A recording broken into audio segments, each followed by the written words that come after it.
बोलो जय बोलो हनुमान की जय बोलो, जय बोलो जय बोलो हनुमान की जय बोलो, जय बोलो जय बोलो हनुमान की जय बोलो, जय बोलो जय बोलो हनुमान की जय बोलो।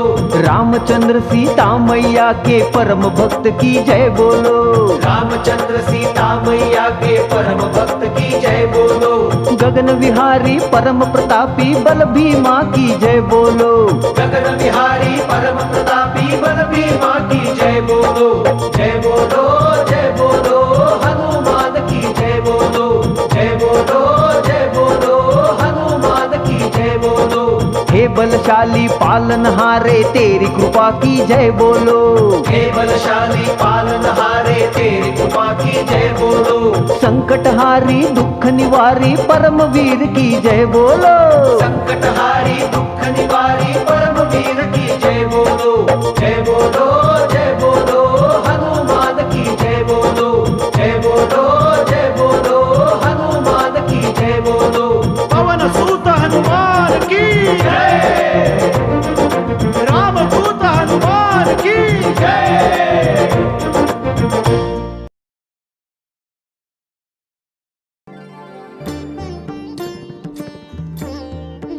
ब्रह्मदेवाच्या दरबारात सगळे देव आणि गंधर्व अप्सरा सुवर्चसेच्या नृत्याचा आनंद घेत होते. पण त्या दिवशी अप्सरा सुवर्चसेचं मन नृत्यात लागत नव्हतं. तिचं लक्ष कुठं दुसरीकडेच होतं. आणि हे पाहून ब्रह्मदेव क्रोधित झाले आणि त्यांनी अप्सरा सुवर्चसेला शाप दिला. सुवर्चसा, तू आमचा रसभंग केला आहेस. हा आमचा आणि आमच्या दरबाराचा अपमान आहे, ज्याची शिक्षा तुला मिळालीच पाहिजे. मी तुला शाप देतो की आजपासून तू आपलं सारं जीवन एका गरुडाच्या रूपात व्यतीत करशील. आणि ह्या शापापासून तुला तेव्हाच मुक्ती मिळेल जेव्हा तू पुत्र कामेष्टी यज्ञाचा प्रसाद उचलून अंजनीच्या हातात ठेवशील.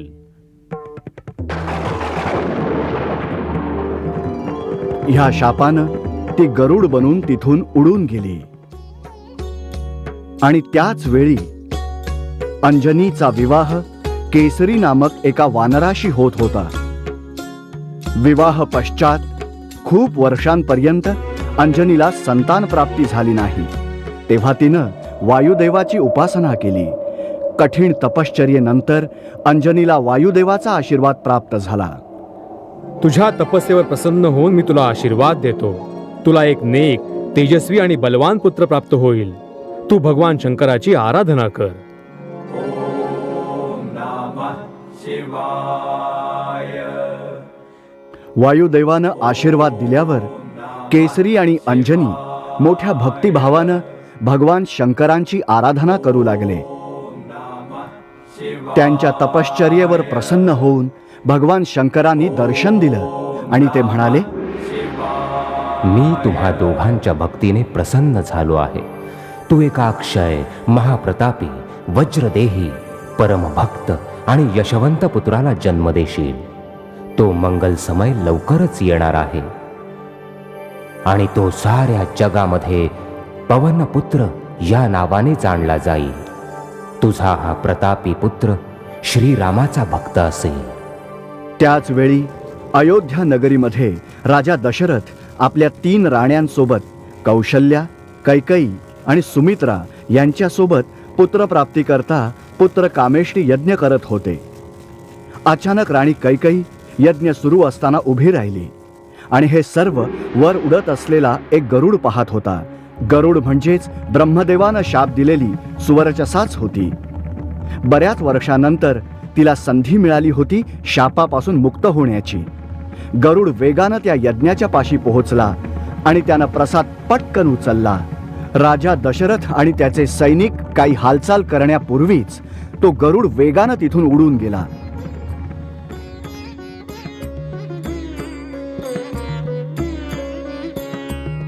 त्याच्या मनात आता फक्त एकच इच्छा होती, लवकरात लवकर अंजनीपाशी पोहोचण्याची आणि लवकरात लवकर प्रसाद तिच्या हातात ठेवून शापमुक्त होण्याची. नदी पर्वत पार करून तो पोहोचला अंजनीच्या निवासस्थानी. त्यावेळी अंजनी हात जोडून सूर्यदेवाचं स्मरण करत होती आणि तेव्हा गरुडानं तो प्रसाद तिच्या हातात टाकला. आणि हीच ती पौर्णिमेची मंगल वेळ होती जेव्हा बलशाली तेजस्वी रामभक्त हनुमानाचा जन्म झाला.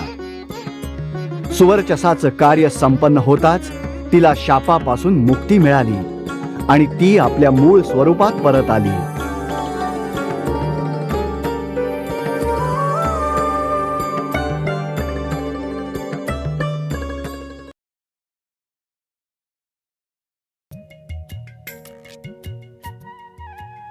मारुती जन्मापासूनच महाप्रतापी होता, वायुपुत्रच होता म्हणा. एके दिवशी छोटासा मारुती त्याच्या आईच्या मांडीवर खेळत होता, पण त्याची नजर कुठं दुसरीकडेच होती. वर झाडांच्या फांद्यांमधून त्याला काहीतरी दिसत होतं जे त्याला खूप आवडलं होतं. छोट्या मारुतीच्या बालमनाला ते हवंहवंसं वाटलं आणि तो त्याच्या आईकडे ती गोष्ट घेऊन येण्याकरता हट्ट करू लागला. आईनं त्याला खूप समजावलं, पण त्यानं मात्र अजिबात ऐकलं नाही आणि आपल्या आईच्या मांडीवरून त्यानं उडी मारली आणि तो आकाशात उडू लागला. त्या गोष्टीला पकडण्याकरता तो पुढे जाऊ लागला. मारुती, बाळा कुठे जातोस तू? थांब जरा बाळा, परत ये बघू. मारुती, परत ये बघू. मारुती. पण त्याला कुठं माहित होतं की ज्या वायूच्या गतीनं ती गोष्ट पकडायला तो जात होता ती काही साधारण गोष्ट नसून खुद्द सूर्यदेवता आहे. आगीचा एक गोळा जो त्याला जाळून राख सुद्धा करू शकतो. एका बालकाला अशा तऱ्हेनं सूर्यदेवाजवळ जाताना पाहून समस्त देवलोकामध्ये चिंतेची लाट उसळली. त्यांना वाटलं पृथ्वी लोकावरून कुणी भरधाव वेगानं स्वर्ग लोकावर आक्रमण करायलाच येत आहे. अशा प्रकारे स्वर्गात चर्चेला उधाण आलं आणि एकच धावपळ सुरू झाली. अरे हे काय चाललं आहे? सूर्याला गिळण्याकरता येत आहे. बालक कोण आहे? अरे हे तरी कोणीतरी शक्तिशाली बालक आहे. आणि हा या बाजूला काय येत आहे? हो हो.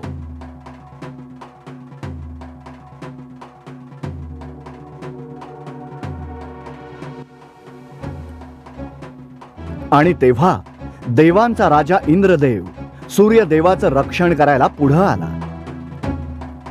ऐरावतावर स्वार होऊन छोट्या मारुतीच्या जवळ जाऊन तो पोहोचला. जेव्हा मारुतीनं ऐरावतावर सुद्धा आक्रमण केलं तेव्हा इंद्रदेवाला खूप राग आला आणि त्यानं आपलं वज्र काढलं आणि छोट्या मारुतीवर आक्रमण केलं.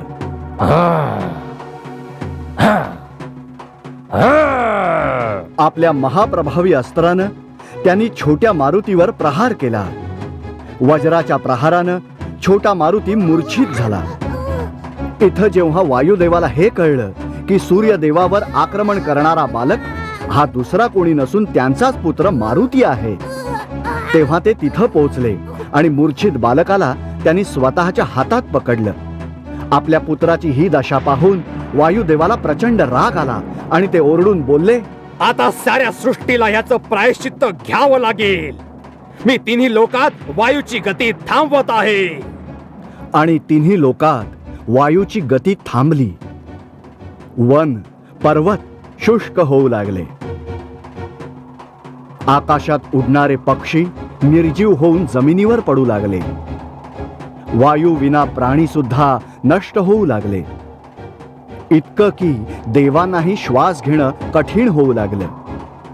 आता साऱ्या देवांना आपल्या चुकीची जाणीव होऊ लागली की त्यांनी ज्या बालकावर प्रहार केला होता तो दुसरा कोणी नसून वायुपुत्र मारुती होता. आता त्यांना काहीतरी करून सृष्टीला वाचवण्याकरता वायुदेवाच्या क्रोधाला शांत करायचं होतं. त्यांनी वायुदेवापाशी जाऊन त्यांची क्षमा मागितली आणि प्रायश्चित्ताच्या रूपात साऱ्या देवांनी आपल्या संपूर्ण शक्ती आणि विद्येचा मारुतीवर वर्षाव केला. त्याला वरदान दिलं की तो चिरंजीव होईल.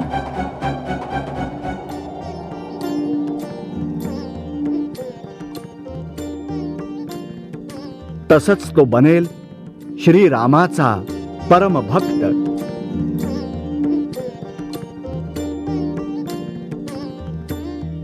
शस्त्राच्या प्रहारानं मारुतीच्या बेंबीवर जो घाव झाला त्यामुळं त्याचं नाव झालं हनुमान.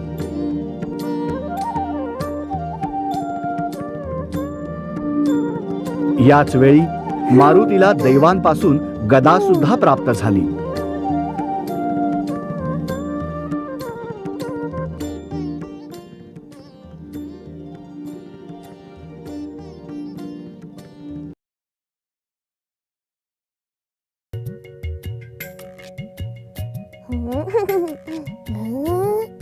बाल हनुमान खूपच खट्याळ होता.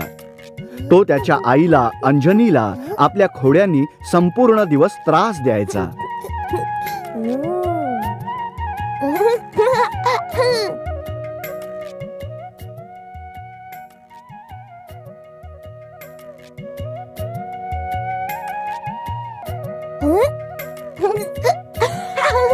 मारुती मारुती किती त्रास देशील रे मला. जा बाहेर जाऊन खेळ. तू जरा सुद्धा थकत नाहीस. जा बाहेर जाऊन खेळ सांगितलं ना एकदा.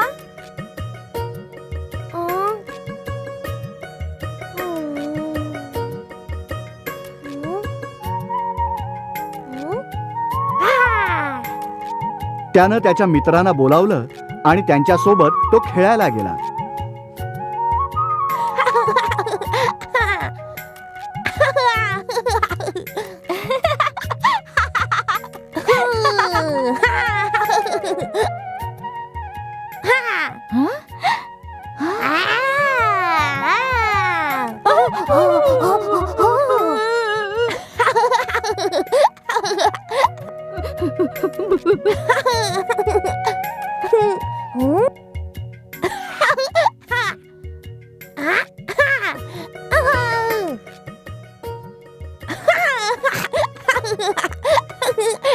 मारुती अशी कुठलीही खोडी नको काढूस ज्याने तुला आणि तुझ्या मित्रांना त्रास होईल. समजलं. मारुतीच्या खोड्यांमुळे सर्व लोक पळून गेले. तो एकटाच राहिला. आता तो शेताच्या दिशेनं चालू लागला.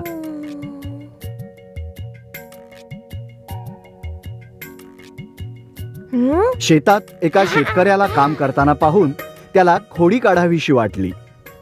त्यानं स्वतःची संपूर्ण ताकद लावून त्या शेतकऱ्याचा नांगर पकडला.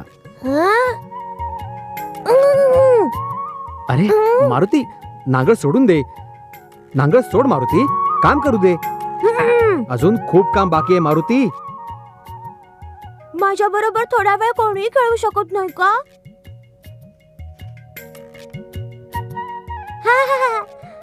मारुती मारुती, तुझ्या खोड्या हल्ली खूप वाढल्या आहेत. आता मी जाऊन तुझ्या आईला नाव सांगे ना. जा कुठेतरी दुसरीकडे जाऊन खेळ. मी नाही थांबणार. मी तर अवश्य जाणार.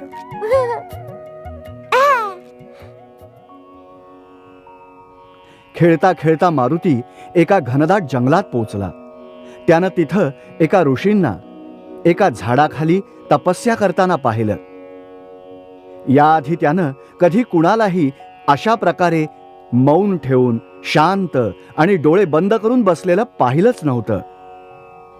त्याला कुतूहल वाटलं आणि तो त्यांना अगदी नीटपणे न्याहाळू लागला.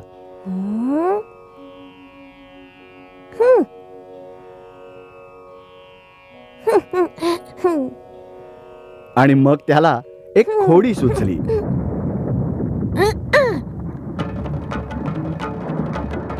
ज्या झाडाखाली ऋषी तपस्या करत होते त्या झाडाला त्यानं मुळापासून उचललं आणि तो हवेत उडू लागला.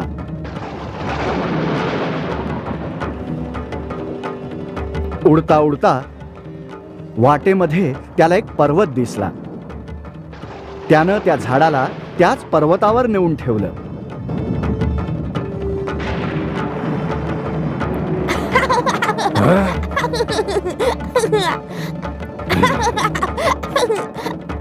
नादान बालका, माझी तपस्या भंग करण्याचं साहस करतोस?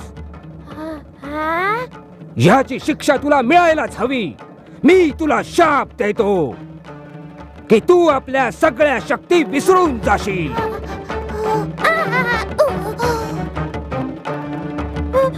माझ्या हातून चूक झाली, मला क्षमा करा. कदापि नाही. मी असं परत कधी नाही करणार, मला क्षमा करा. आता शाप तर मी दिलाय, पण मी तुला शाप देऊ शकतो. मोठा झाल्यावर तुझी भेट होईल श्री रामांशी. त्यांच्या सहवासामध्ये तुझ्या मनामध्ये भक्ती जागृत होईल आणि तेव्हा त्यांची सेवा करण्यासाठी तुला तुझ्या शक्तींची गरज पडेल आणि तेव्हाच तुला त्यांची पुन्हा प्राप्ती होईल.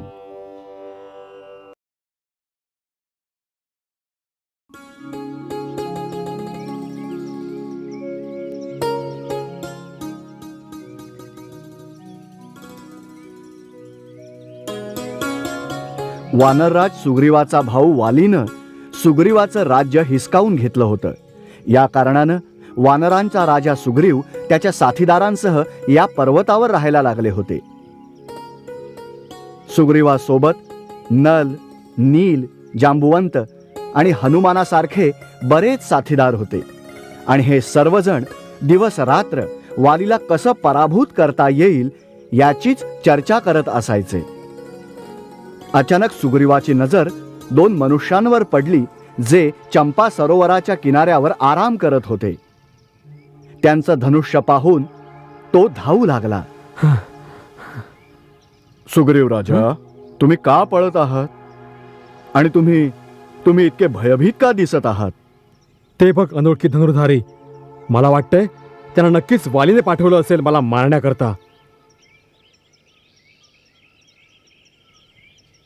नाही महाराज, मला तर ते कोणी सत्पुरुष वाटतायत जे झाडाखाली विश्राम करतायत. तुम्ही भयभीत होऊ नका महाराज, मी आत्ता जाऊन याचा उलगडा करून येतो. तेव्हा मग हनुमान त्यांच्यापाशी जाऊ लागला. त्यानं विचार केला, ह्या दोघा अनोळखी माणसांशी बोलण्याआधी त्यांची परीक्षा घेतली तर. तेव्हा तो तिथल्या सर्वात उंच झाडावर जाऊन बसला आणि मरकट लीला करू लागला. तऱ्हे तऱ्हेचे आवाज काढून झाडाच्या फांद्या तोडून तो त्यांच्याकडे फेकू लागला. तेव्हा लक्ष्मण रागावला आणि त्यानं धनुष्य उचललं. त्यावेळी रामानं त्याला थांबवलं. जरा थांब लक्ष्मण, शांत हो. हे वानर कोणी सामान्य वानर नाही वाटत. त्याचं दिव्य तेज बघ. मला तर हा कोणी दिव्य पुरुष वाटत आहे. रामाचं बोलणं ऐकून लक्ष्मण थांबला आणि हनुमानानं सुद्धा रामाचं बोलणं नीट ऐकलं. जो माणूस तुझी दिव्य शक्ती ओळखेल तोच तुझा स्वामी असेल. रामाचं बोलणं ऐकून हनुमानाला आपल्या आईचं अंजनीचं बोलणं आठवलं. पण हे माझे स्वामी कसे असू शकतील? हे तर खूप सामान्य वाटत आहेत. आधी यांच्या शौर्याची परीक्षा घेतो मी.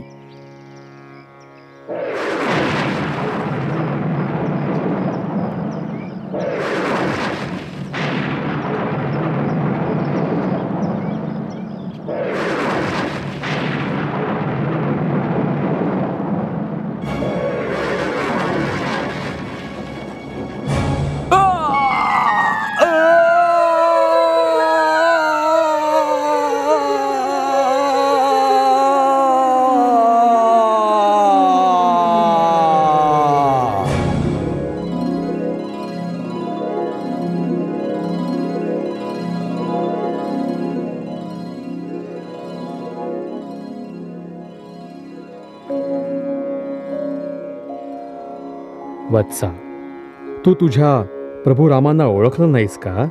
स्वतः भगवान विष्णू श्रीरामाच्या रूपात अवतरले आहेत. तू त्यांना शरण जा. ते तुझे स्वामी आहेत. ते तुला अवश्य क्षमा करतील.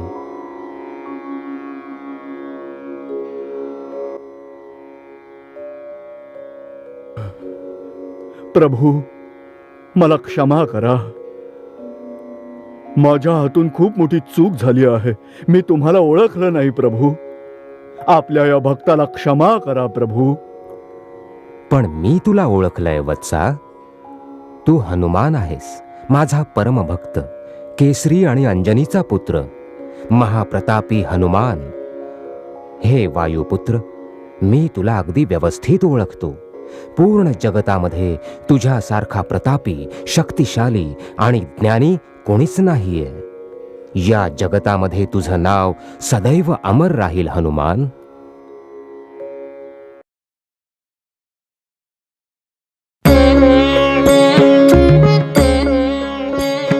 लंकेत पोचल्यावर हनुमानासाठी सर्वात पहिलं आणि महत्वपूर्ण काम होतं सीता मातेचा शोध घेणं. तर ही आहे त्या दुष्ट रावणाची लंका. आता ही तर नष्टच केली पाहिजे. नाही, पण मला आधी सीता मातेला शोधायचं आहे. पण इतक्या मोठ्या नगरीत मी त्यांना शोधणार कुठं?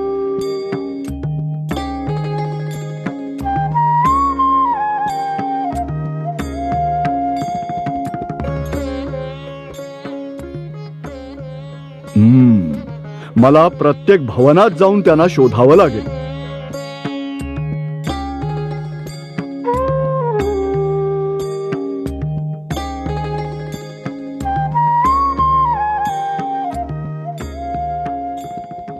इथं तर सीतामाता दिसत नाहीये. हो, पण त्या तर रावणाच्या महालात असतील. मी रावणाच्या महालातच पाहिलं पाहिजे. या कक्षात तर नाहीये.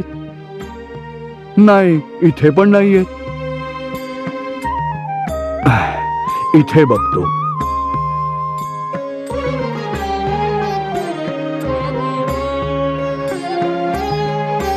सीता माता तर कुठंच दिसत नाहीये.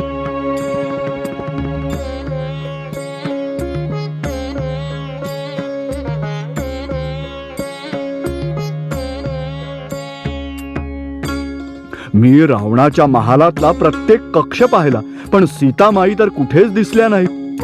आता कुठं शोधू? हा, इथं पाहतो. अरे, इथे तर राखणदार आहेत. आज जाण्याकरता यांची नजर चुकवूनच जावं लागेल.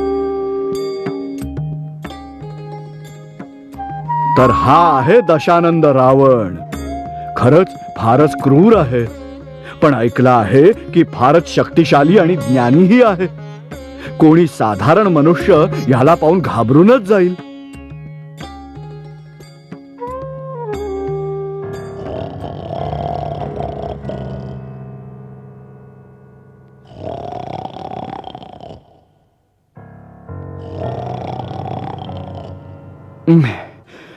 सीतामाई तर कुठंच नाही दिसल्या. प्रभू रामचंद्रांना काय तोंड दाखवू? मी रिक्त हस्ते परत नाही जाऊ शकत. मी श्रीरामांना वचन दिलं आहे, सीता मातेची माहिती मिळवूनच मी परत येईन. माझे प्रभू श्रीराम, आता आपणच काही मार्ग दाखवा प्रभू. मला तर काहीच समजत नाहीये. काय करू? कुठं असतील सीतामाई? आणि अखेरीस हनुमान अशोक वनात पोहोचला, जिथं रावणानं सीता मातेला कैद करून ठेवलं होतं.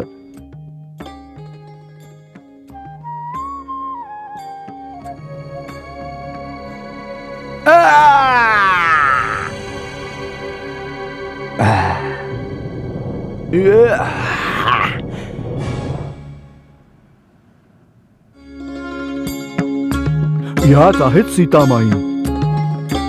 नाहीतर असं तेज कुणा दुसऱ्याच्या चेहऱ्यावर असूच शकत नाही.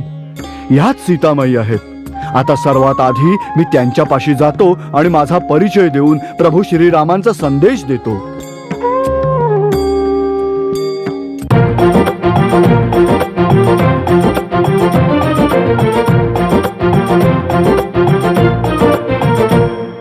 जय बोलो हनुमान की जय बोलो. जय बोलो हनुमान की जय बोलो. जय बोलो हनुमान की जय बोलो. जय बोलो हनुमान की जय बोलो. रामचंद्र सीता मैया के परम भक्त की जय बोलो। रामचंद्र सीता मैया के परम भक्त की जय बोलो। गगन विहारी परम प्रतापी बल भीमा की जय बोलो। गगन विहारी परम प्रतापी बल भीमा की जय बोलो। जय बोलो